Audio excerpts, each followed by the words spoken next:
हर हर महादेव। जिंदगी बहुत खूबसूरत है, जिंदगी से प्यार करो। अगर हो रात तो सुबह का इंतजार करो, वो पल भी आएगा जिसका तुझे इंतजार है। बस प्रभु पर भरोसा और वक्त पर एतबार करो। आज एक छोटी सी कहानी एक ऐसे शिव भक्त की जिसकी जिंदगी से समस्याएं खत्म ही नहीं होती। कभी घर में कोई बीमार है, कभी सैलरी नहीं बढ़ रही होती, कभी ऑफिस में बॉस से अनबन। उसे लगता था कि समस्याएं खत्म ही नहीं हो रही, जबकि मैं इतना भगवान का नाम लेता हूँ, इतनी पूजा पाठ करता हूँ, जप करता हूँ, मेरे साथ ही बुरा क्यों करते हैं। उसके आसपास के लोग उसे कहते रहते थे, मोटिवेट भी करते रहते थे कि तुम्हारा सब कुछ अच्छा होगा, तुम इतना भगवान को मानते हो, पूजा करते हो, कभी बुरा थोड़ा ही ना होगा। लेकिन उसे भगवान से दूरी सी होने लगी थी। उसे लगता था कि पता नहीं भगवान चाहते क्या हैं। एक दिन उसका ऑफिस में झगड़ा हो गया, उसे नौकरी से निकाल दिया गया। घर आया, बहुत देर बैठा रहा, पूजा पाठ करता रहा और बोला, भगवान आज आपको सपने में आना है, दर्शन देने हैं और आपको मुझसे बात करनी है। आपका भक्त आज आपसे बात करना चाहता है, संकट में आ गया है, अब आप सपने में आएंगे। इतना उसने शिव शंकर से कहा और कमाल की बात यह हुई कि महादेव ने उसी रात उसे सपने में दर्शन दिए। जैसे ही भगवान दिखे तो उसने अपनी समस्याओं का पिटारा खोल दिया, बोलता चला गया, आप क्या कर रहे हैं? मैं देखता हूं आसपास लोगों को गलत काम करने वाले मजे से घूम रहे हैं और मैं अच्छा काम करने वाला इंसान इतनी परेशानियां झेल रहा है। समझ नहीं आ रहा भगवान, आप चाहते क्या हो?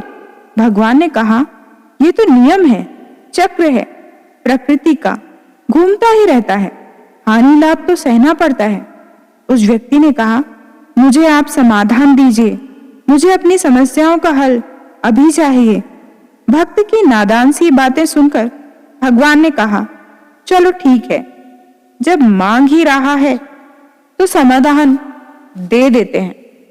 तो जहां दर्शन दिए थे, इस दृश्य में पीछे एक बहुत बड़ा बरगद का पेड़ दिखाई दे रहा था।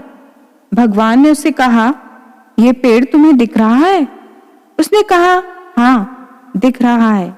भगवान ने कहा, तुम्हारी जितनी समस्याएं हैं सारी लिखकर एक पर्ची बना करके पोटली में बांध करके उसे वहां उस पेड़ पर बांध कर आ जाओ, सारी की सारी समस्याएं अभी गायब हो जाएंगी।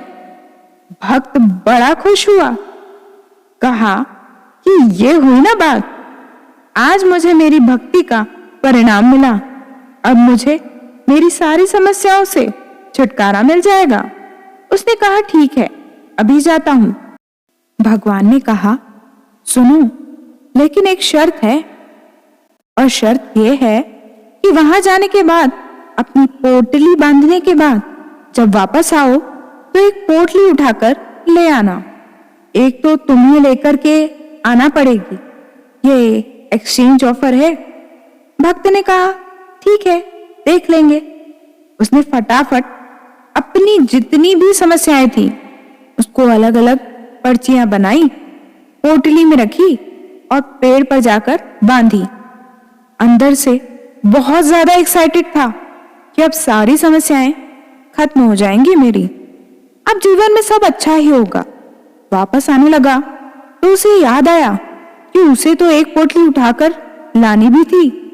अब प्रश्न था कि कौन सी उठाए। सबसे छोटी वाली पोटली ढूंढी उसने।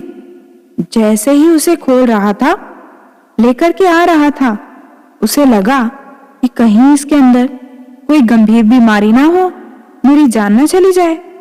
वापस जाकर बांध दी। अब दूसरी छोटी पोटली ढूंढी, उसके पास गया तो उसे लगा कि इसमें भी कहीं ऐसा ना हो कि मेरे किसी अपने की डेथ होने वाली है। उसने डर के मारे उसे भी छोड़ दी। तीसरी पोटली के पास गया तो उसे ऐसा लगा कि कहीं इसमें ऐसा ना लिखा हो कि मेरे किसी करीबी को बड़ी बीमारी हो जाए, पूरे जीवन परेशान रहे।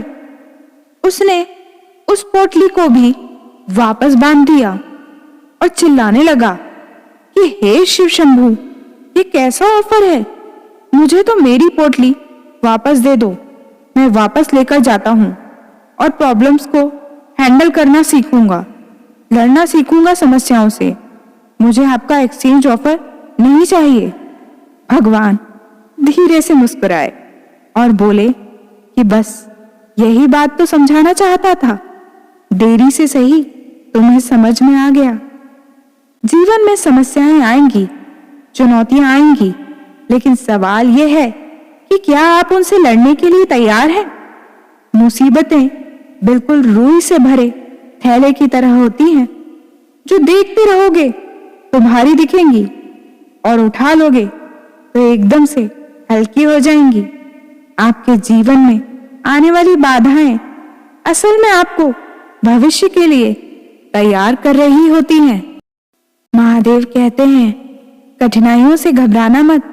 सदैव याद रखना कि धूप में तो एक कांच का टुकड़ा भी चमकने की काबिलियत रखता है, पर अंधेरे में केवल हीरा ही चमकता है।